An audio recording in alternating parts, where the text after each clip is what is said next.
Antes de presentar el pastor que nos acompaña en esta noche, quiero que me permitan extenderle una cordial bienvenida a un grupo de jóvenes que acompañan al pastor. Así que siéntanse como en su propia iglesia. Nosotros queremos mucho a la gente de Gambita, así que siéntanse bien aquí también. El mensaje de esta noche nos los trae el pastor Moisés Valdés. Es conocido aquí porque ha estado con nosotros en otras ocasiones. Así que bienvenido, pastor.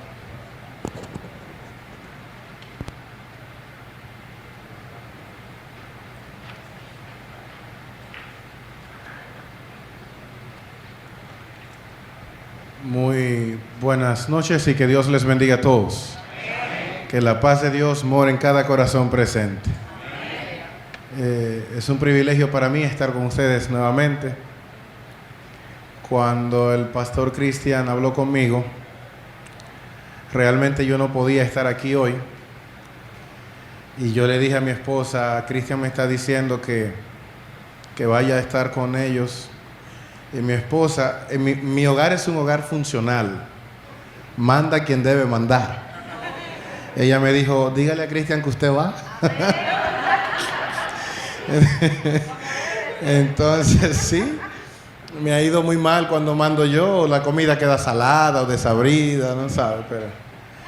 Entonces, para nosotros es un privilegio estar aquí, pastor Cristian, y a toda la iglesia de Piantini. Vamos a orar para abrir la palabra de Dios. Querido Padre que estás en los cielos, gracias por tu misericordia. Gracias porque nosotros podemos encontrar consuelo, paz. Podemos encontrar salvación y vida eterna cuando abrimos tu palabra.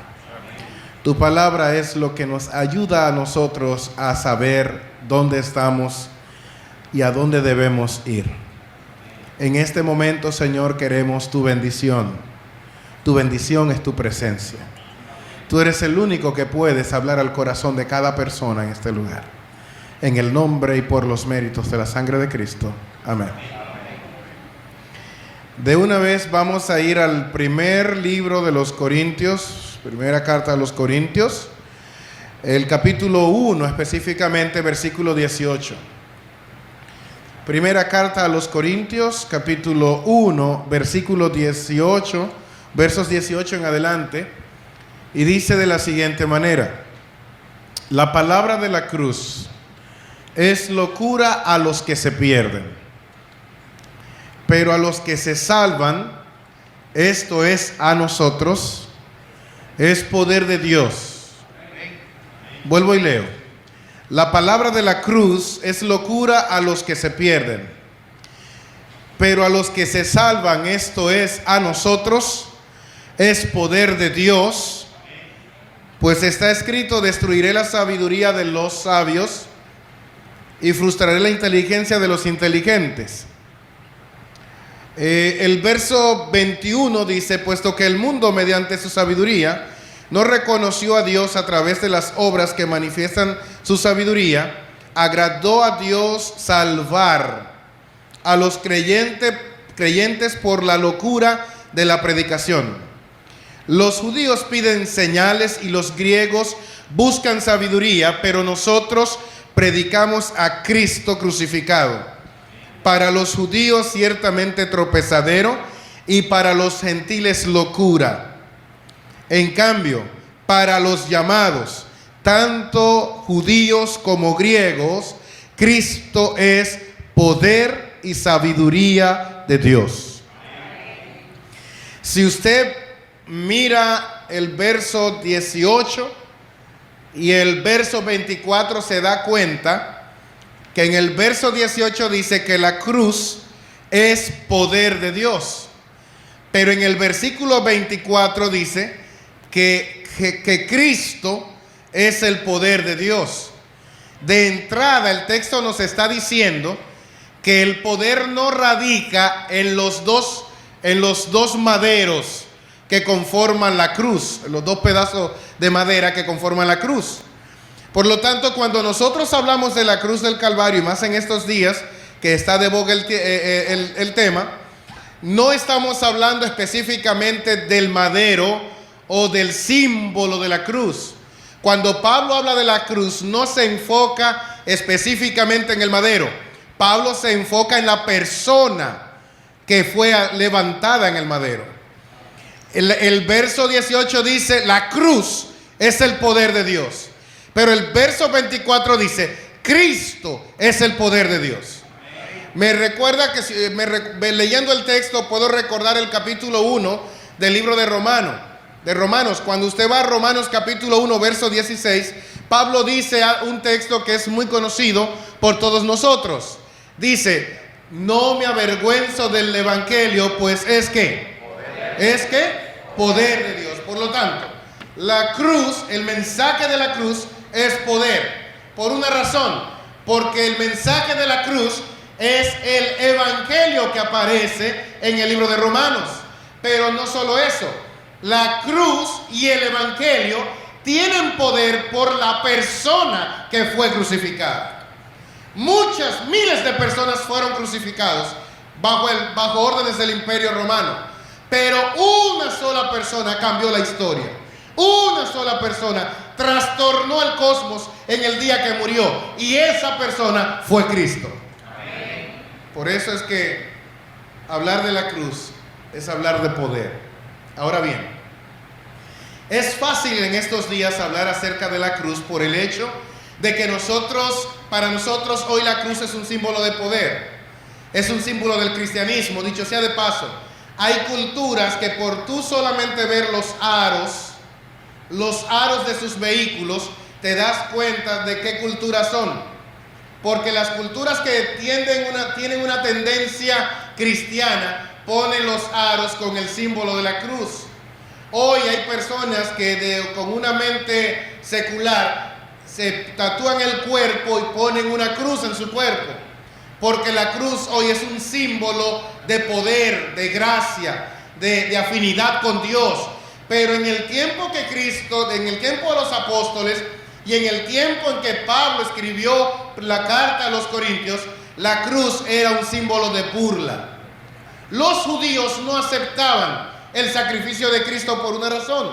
Ellos no aceptaban el sacrificio de Cristo porque en el Antiguo Testamento dice, maldito todo aquel que es colgado en un madero. Usted sabe que Pablo cita eso en el libro de Gálatas. Sin embargo, nosotros podemos ver que en el mundo secular, entonces la cruz no era representada como algo bonito. No, ellos representaban a Cristo de la siguiente manera.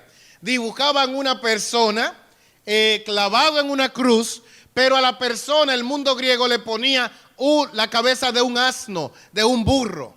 Y le decían a las personas, ese es el Dios al que ustedes adoran. Es una persona que no es un filósofo, no tiene un bagaje de conocimiento. Es una persona que nació de manera pobre, de una manera humilde, y ahora vino y predicó y murió. Entonces, para burlarse de los cristianos, ellos tomaban a una persona, le ponían en la cabeza de un asno y crucificaban a la persona en el dibujo. Era una burla, no era fácil. Ahora bien, en estos días el evangelio cada día más se vuelve difícil para ser aceptado por las personas. Hoy tal vez las personas no dibujan una caricatura con la cabeza de un asno, pero te rechazan cuando le llevas el evangelio. Las personas te cierran la puerta, no te permiten entrar a su departamento, por lo que sea, por seguridad o por otra cosa. El mundo rechaza el mensaje de la cruz. Pero hay un detalle especial. Si usted y yo volvemos al versículo 18, nosotros podemos encontrar algo ahí que nos deja un poco perplejos. El texto dice, la palabra de la cruz es locura a los que se pierden, pero a los que se salvan. El texto está diciendo que en este mundo solamente hay dos grupos.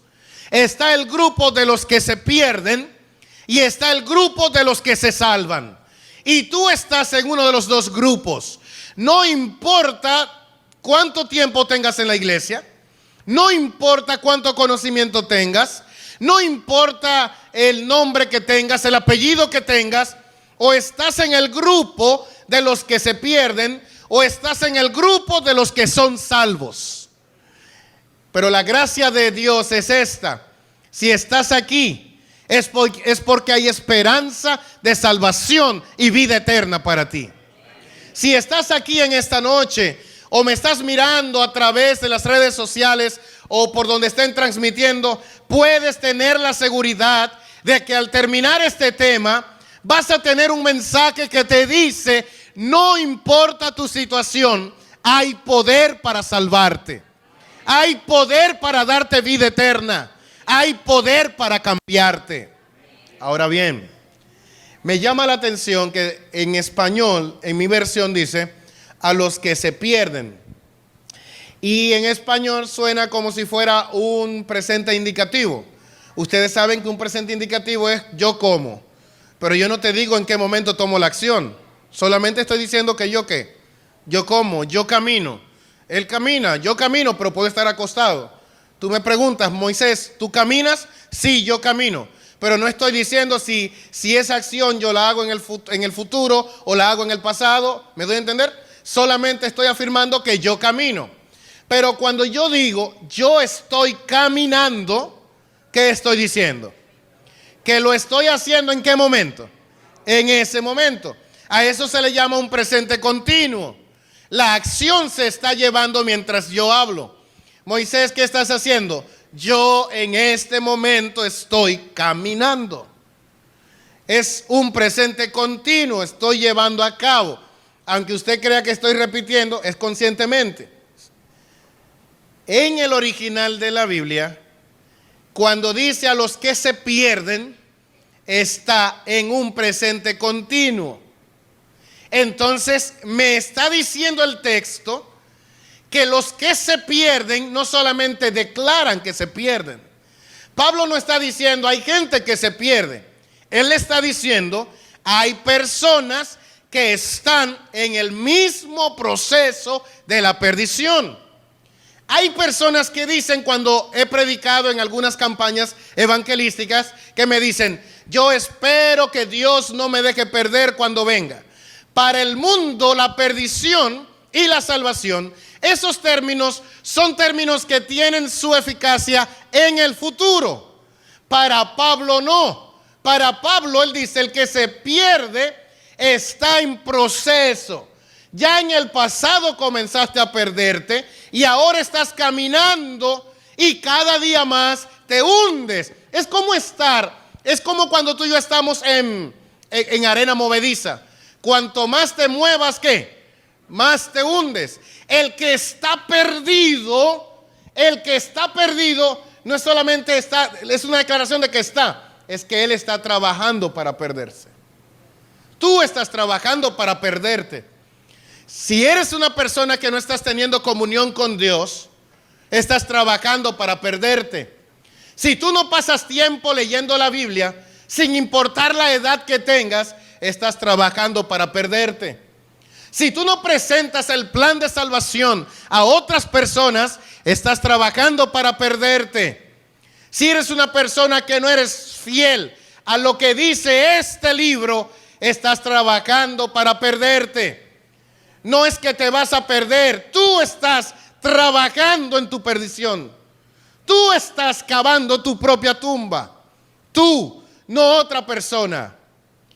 Y hay muchas posibilidades de que yo tenga aquí en este momento, o me esté mirando a través de la pantalla, alguien que tenga que reconocer en lo más íntimo de su corazón: es cierto, yo estoy trabajando para perderme. No lo puedo hablar, no tengo confianza de hablar, de contarle lo mío a nadie, pero yo estoy sintiendo cada día y miro mis acciones y observo mis pensamientos de que yo cada día, pastor, me hundo más y voy camino a la perdición y estoy trabajando para hundirme. Dios me habla, pero yo le rechazo. Dios me busca, pero yo me alejo de Él. ¿Hay esperanza para una persona así en este momento? El texto dice: pero a los que se salvan, esto es a nosotros, es poder de Dios.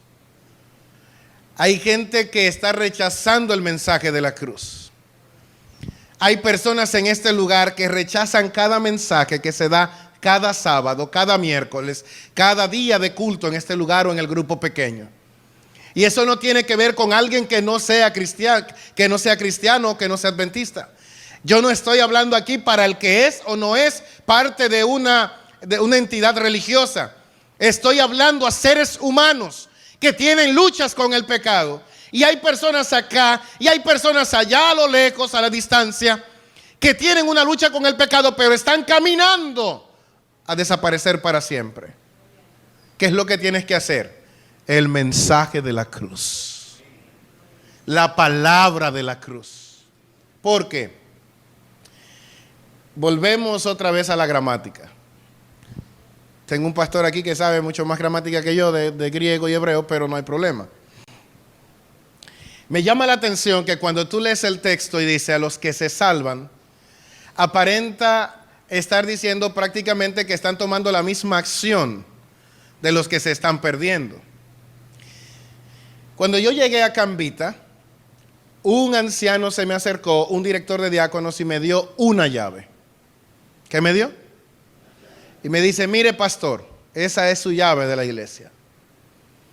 Yo tomé la llave y la miré, y miré la inmensidad de iglesia, y vi todos los candados que habían en la iglesia, y yo entendí el mensaje. Usted tiene derecho a abrir la puerta de afuera, el portón. Entra y se sienta y espera. Eso fue lo que yo entendí. Entonces, tomo la llave. Un día había una reunión y yo llegué primero que todo el mundo. Y entonces yo abrí la llave. El candado fue que abrí. Fue el candado, ¿verdad? Sí, abrí el candado. Cuando abrí el candado entré. Y miré la iglesia. Y me senté. Y ya usted sabe. Y a esperar, a esperar, a esperar. Comencé a leer la Biblia. Comencé a leer y seguía leyendo hasta que llegaron los hermanos y todos estábamos afuera. Y entonces los que llegaron primero decían: ¿pero dónde está el diácono? ¿Por qué no le dan una llave al pastor? Y yo por dentro: ya la tengo, pero tengo solamente la del portón. Me daba vergüenza porque yo era el pastor y me habían dado una sola llave. Entonces cuando llega el director de diácono y dice: pero pastor, usted tiene llave, ¿por qué usted no abrió? Yo le dije: no, usted me dio una sola llave. Y él me dice: es que su llave abre todos los candados. Digo: no relaje. No relaje. Sí, pastor, pruébelo. Mi llave abría todos los candados. Volviendo al texto, el texto cuando dice a los que se salvan, aparentemente usted lo lee y dice: yo me tengo que salvar. Vamos a ponerlo de esta manera. Imagínese que usted está con muchas cadenas. Con muchas cadenas. Y cada cadena de esa tiene un candado. Entonces usted dice: soy salvo, yo soy hijo de Dios, yo soy salvo. Y entonces usted comienza a luchar con las cadenas para quitarse las cadenas, pero no puede porque usted no tiene llave. Pero de repente usted consigue una llave aparentemente, y esa llave abre ¿cuántos candados? Uno solo. Y usted se logra quitar una cadena, pero quedan todas las demás cadenas encima de usted. Y usted no va a poder quitársela. Usted dice: soy salvo. Usted está luchando por salvarse. Y eso es lo que está haciendo mucha gente que no logra tener una experiencia cristiana con Dios, una experiencia de vida. Están luchando solos, están aferrándose a sus fuerzas y quieren quitarse las cadenas, pero no pueden. Entonces, llega un momento en que las cadenas te comienzan a apretar. La Biblia dice: tus pecados ¿qué? Te alcanzarán. Llega un momento que lo que haces a escondida comienza a atacar a tu matrimonio y a destruirlo. Llega un momento que lo que tú haces a escondidas comienza a destruir tu salud, comienza a destruir tu fama, comienza a destruir tu popularidad. El pecado te va a ahogar, las cadenas te van a apretar. Y cuando ya tú no puedes, entonces tú dices: Señor, ayúdame, sálvame. Entonces Dios viene con una llave. con una sola llave. Y entonces Dios se te acerca y te dice, ¿quieres ser salvo? Y tú dices, Señor, necesito salvación. No puedo ser la misma persona que soy. Y entonces el Señor, con una llave, Él abre un candado, Él abre otro candado, y sucesivamente comienza a abrir los candados con una sola llave. El mensaje del Evangelio. Y de repente las cadenas se caen. Y el Señor te mira y te dice, eres salvo, eres libre, vete. Pregunta, ¿soy salvo o no soy salvo? Sí. Pero ¿quién me salvó? ¿Las fuerzas mías? ¿O el Señor dio la orden, Él me libró y me dijo, eres salvo? El Señor me dio la fuerza, Él te da la fuerza. A eso la Biblia le llama, en el griego se le llama voz pasiva o voz media. Cuando Dios es el que hace la acción. Él solamente dice, eres libre, pero no porque tú te liberaste. Eres libre porque Él te liberó. Tienes esperanza porque Él te la dio. Tú cambias porque Él te cambió. Tú encuentras consuelo porque Él te consoló. Tú encuentras paz porque Él te da paz. Por eso el tema es este. Pero a nosotros los que somos salvos, los que le pedimos a Él que nos salvara, para nosotros es poder de Dios.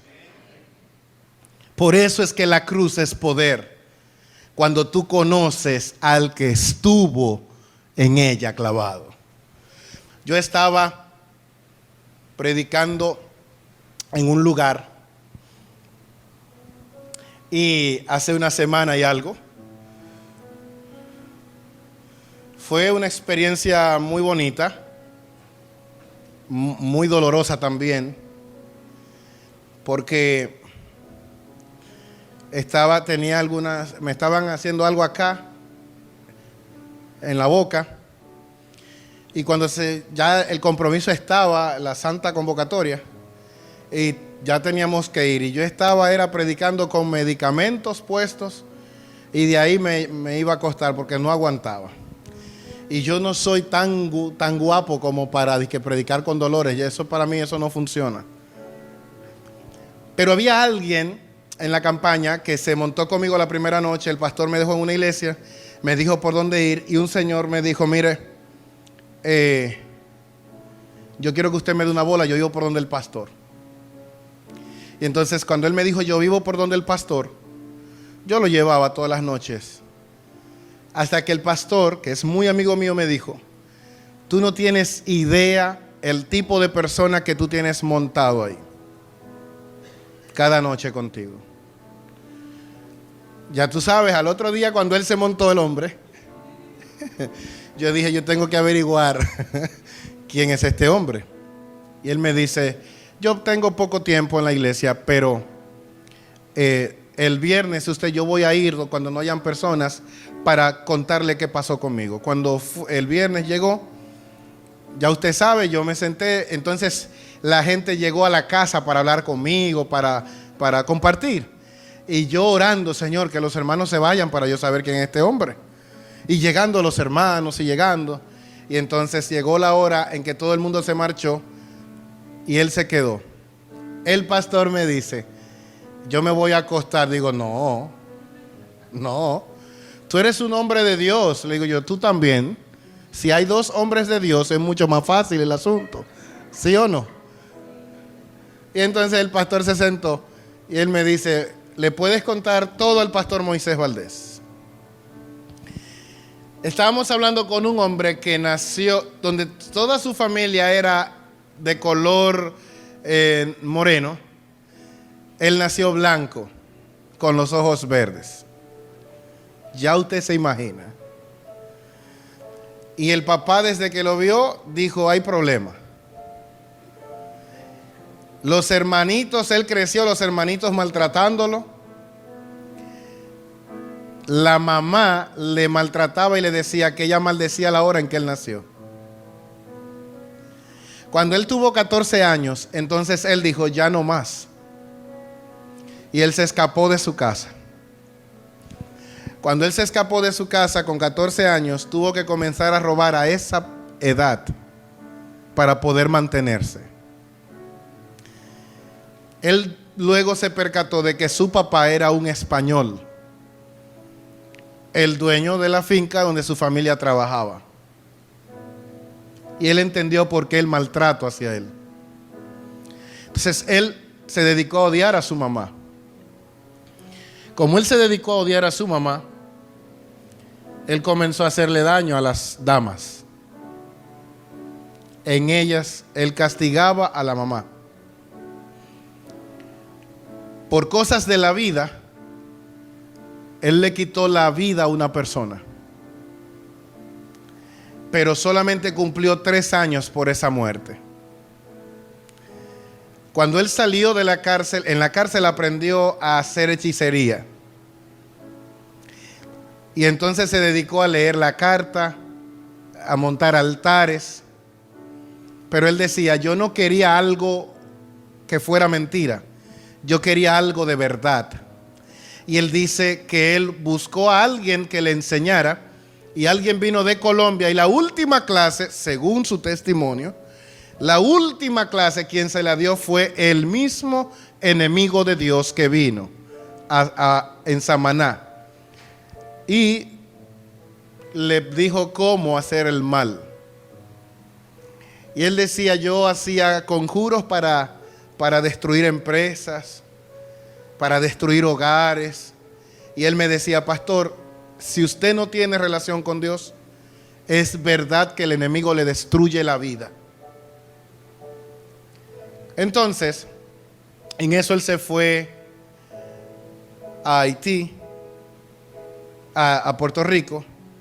Y en Puerto Rico él comenzó a mandar dinero para acá, pero su amigo que le guardaba el dinero, en vez de guardar el dinero, lo que hizo fue que se tomó el dinero para sí. Cuando él vino no le quiso pagar y también le quitó la vida. Ya para ese tiempo, cuando él me está contando el testimonio, yo estoy mirando al pastor, casi diciéndole, ¿y qué tú y yo hacemos aquí? Y él me dice, no termina ahí, pastor. Se fue a Haití después de cumplir un tiempo en cárcel. En Haití le acusaron de una muerte y cayó preso en la cárcel. Pero en esa él no tenía nada que ver y a los 3 años salió. Él le dijo a Dios en la cárcel, si me sacas de acá, yo no sé cómo, yo te voy a servir. Tú sabes la vida que he llevado.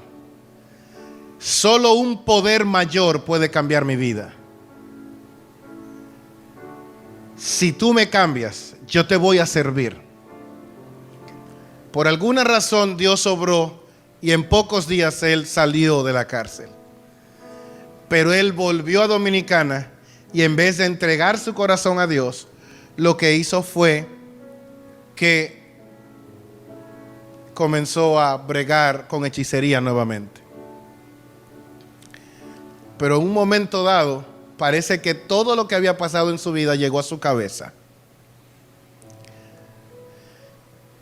Y él pensó quitarse la vida. Él estaba en un parque, pensando dónde se iba a quitar la vida. Él quería encontrar un lugar donde su cuerpo quedara así, a la intemperie, y nadie lo encontrara rápidamente, porque él decía, total, en mi vida yo no he tenido a nadie que me ame. Hermanos, y mientras él está sentado ahí en ese parque, él ve que mucha gente está llegando a una carpa, o yendo a un lugar, y él se para y va a ver a dónde va la gente. Y es una carpa. Era una carpa que nuestra iglesia había levantado para predicar la palabra. Entonces él, por alguna razón, no creía en la iglesia adventista del séptimo día. Él pensó que era una carpa de de otra denominación. En ese momento, cuando estamos hablando, él se queda mirándome y fue la primera vez que él presentó como dolor en la conversación. Y entonces sus manos comenzaron como a temblar, porque él dice: pastor, yo conozco a Satanás, yo he hecho daño, yo conozco el poder del enemigo.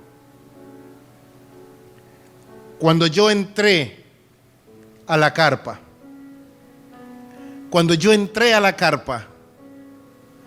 a mí nadie me dio la bienvenida, a mí nadie se percató de mi presencia.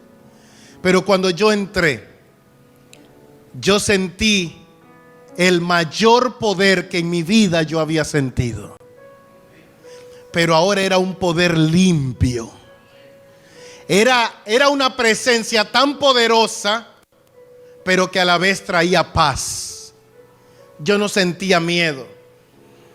Y cuando el mensaje fue presentado de manera poderosa, automáticamente yo dije: esto es lo que yo he andado buscando toda mi vida. Y si lo he encontrado hoy, no lo voy a dejar ir. Y ahí estaba yo hablando con ese hombre, que ya tenía un tiempo en la iglesia. Él tenía el pelo largo, tiene tatuajes. Al otro día me dice el pastor que él ve a este hombre, él se percató porque pasó al llamado, pero al otro día el hombre llegó recortado. Y el pastor le preguntó: ¿y por qué te recortaste? Y él dice: porque Dios me demostró su poder y Dios me cambió. Yo no puedo ser la misma persona. Amigo, el poder del cual habla la Biblia es un poder real. Ese poder radica en Cristo. Si tú no sientes que vives una vida de victoria en tu experiencia cristiana, es porque realmente no has hecho un compromiso con el Salvador. El mensaje de la cruz es poder de Dios. Y el mensaje de la cruz puede quitarte tus temores. El mensaje de la cruz, Jesús está pensando en tus problemas financieros. El Señor está pensando en tus hijos que te atormentan. Si tú de verdad le dices al Señor que tenga compasión de ti y que te libere, entonces tú vas a encontrar la mayor manifestación de poder que el universo puede experimentar: su Hijo viviendo en tu corazón. Yo quiero hacer un llamado en esta hora. Y el llamado es para, no importa quién seas, cómo te llames, el llamado es para todo aquel que quisiera decirle al Señor: yo quiero comenzar una experiencia de obediencia a tu palabra. Y quiero que ese poder que se manifestó en la cruz del Calvario sea manifestado en mi corazón, en mi familia. ¿Cuál es la primera persona que le gustaría venir aquí delante? Venga. Si me estás escuchando lejos, allá a través de la transmisión, déjame decirte algo en el nombre del Señor. También a ti Jesús te está llamando. Dale tu corazón, entrégale tu vida, y Él va a cambiar tu existencia. Oremos. Querido Padre que estás en los cielos, gracias por tu misericordia. Gracias por tu paz. Hay posibilidades de que en este momento alguien esté escuchando, y esa persona que está escuchando este tema, que está aquí en el auditorio o allá a lo lejos, siente que ha pasado mucho tiempo en su vida perdiéndose, corriendo detrás del pecado, encadenado. Pero hoy, el que murió en la cruz está aquí, Señor, para derramar su poder sobre nuestros corazones. te pedimos que ese poder nos dé libertad, nos salve, y que al regresar a casa, Señor, tengamos la certeza de que hoy comenzamos una nueva experiencia en Cristo Jesús. En su nombre te lo pedimos. Amén. Amén.